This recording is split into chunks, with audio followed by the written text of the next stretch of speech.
I'm here with Istvan Pely, the lead artist for Fallout. It's talking about the game Fallout and what their plans on for that are, and then a little bit about the mod community. So, Istvan, how are you doing today? I'm doing really good, thank you. So, give us some description about Fallout and what you guys are expecting to do here and what you're really excited about. Fallout, yeah, we're really excited about it because we're taking a franchise that we all loved, the first two games. We really want to update it, bring it up, make it available for current generation players to enjoy it, to really see what's so great about the Fallout universe. So, with Fallout 3, we're trying to stay very true to originals. We're also applying what we learned as a company about doing these massive open world games with Oblivion, with Elder Scrolls series, and applying our lessons learned that, and taking the universe of Fallout, the cool, quirky sci-fi aspects to it, the 50s vibe, the choice and consequence, the characters, pulling that all together, making a massive world for people to explore in post-apocalyptic America.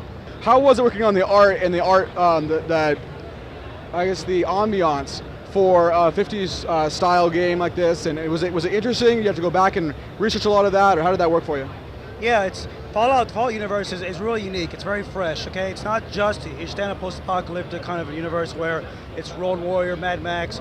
It's got elements of that, but it's a whole alternate history. It's an alternate timeline where, in about, the 1950s culture, but years into the future, how that would, in an alternate timeline have progressed so that technology is very advanced.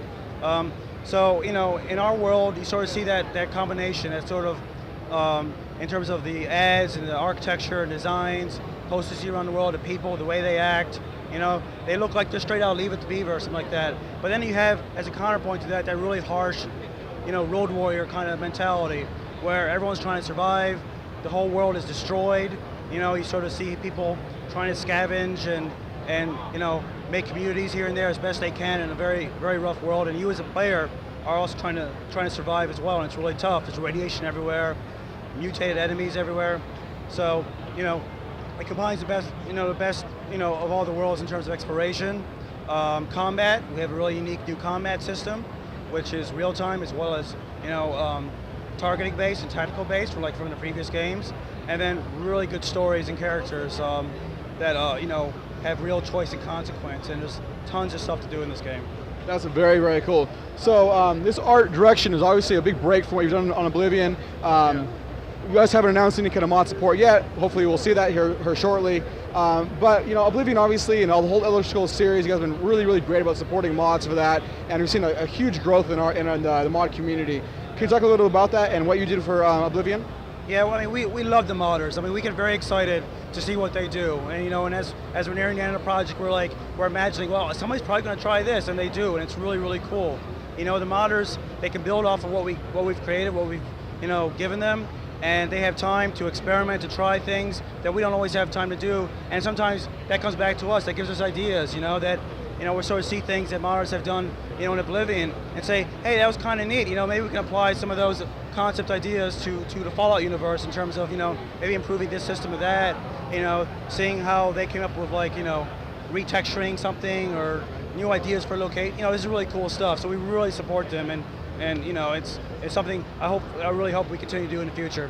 You can see that in the Morrowind to Oblivion transition also. The display cases that were in that, and some of the things that you saw there, you can see where you guys realized the value behind that and appreciated that in the industry, and made sure you incorporated that in the next titles. And we as a community of mod supporters really appreciate that you guys do that. Can you talk about the current support for that, and how you guys feel about what you see right now for Oblivion, and anything you want to, you're drawing from right now as creative inspiration for the next 10 titles?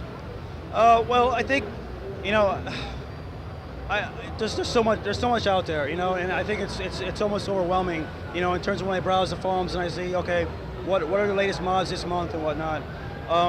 But I think what's really neat is that people are expanding on the world that we create. We have sort of backstory, we have the lore of our universe and whatnot, and people, they just don't always, they go off and do some of the crazy stuff, and they see cool things like really awesome armor or weapons or, new locations that they build.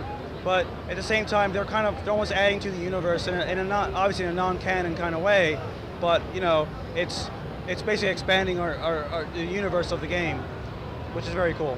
Very much so. Appreciate talking to us today. Any more words of wisdom to the mod community and gamers in general? I would just say, keep doing what you're doing. It's really great. The level of quality and professionalism is pretty awesome, and don't stop that creativity from coming down, because we play them as much as anyone else. We really enjoy them. So thanks a lot, guys. Cool. Thanks from gmod.com.